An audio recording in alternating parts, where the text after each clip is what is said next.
performing a seated calf raise from the floor at home using a barbell. So this is gonna require you performing a deadlift to get your barbell up off the floor unless you have a squat rack where you can anchor it in and do a rack pull to stand up with it. It's important to remember that you're using the soleus muscle. This is a muscle that carries you through as you're walking around all day long. This muscle is very fatigue resistant, so you've got to plow it into the ground to get any growth or real mobilization out of it. So go ahead and perform your deadlift. Make sure that you're squeezing your lats, glutes, and abs as you stand up with the bar, and then immediately sit back down.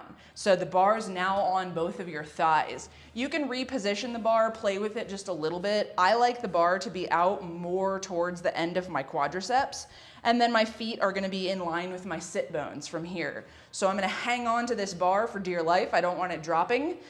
Drive up, holding the bar in position, and then come back down to rest on your heels again. I'm not using an elevated surface for the balls of my feet just because I feel like if most people have ankle mobility issues, then it's probably best not to get a big deep stretch at the bottom. So rise up, get a good contraction, come back down. Rise up, get a good contraction, come back down. If you start to feel this in your hip flexors, in this crease of your hip, that means you're doing too much pulling from the hip, not enough driving through the ball of your foot. Drive, relax. If that happens, you can lean forward a little bit more and try to get your body weight centered out over your foot. That's gonna alleviate some of that hip recruitment.